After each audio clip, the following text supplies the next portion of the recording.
buongiorno e ben ritrovati con una nuova edizione del TG Flash di New Sicilia. In apertura è stato fermato un 16enne tunisino che avrebbe inseguito per le strade di Comiso e poi bloccato una 33enne costringendola a subire atti sessuali.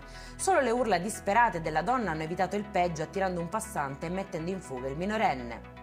In fiamme un condominio a San Giovanni La Punta, nel Catanese. Il denso fumo sprigionatosi dai fili elettrici dell'atrio si è poi propagato lungo la tromba delle scale invadendo gli appartamenti. Evacuate 3 famiglie, tra di loro anche persone anziane e un neonato con i genitori che sono stati trasportati in ospedale. Non sarebbero stati riscontrati ulteriori segni di violenza sul corpo di Angelo Onorato, sarebbe morto dunque per soffocamento, lo rivela l'autopsia effettuata ieri al Policlinico di Palermo. Sul corpo sono stati eseguiti anche degli esami tossicologici e dei tessuti, ma sono ancora tanti i punti oscuri della vicenda.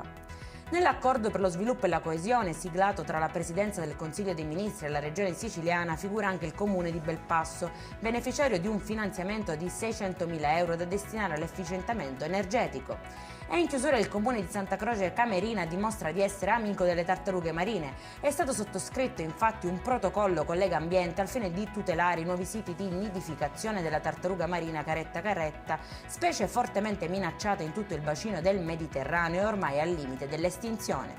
Per questa edizione è tutto, prossimo appuntamento alle 19:30. Buona giornata.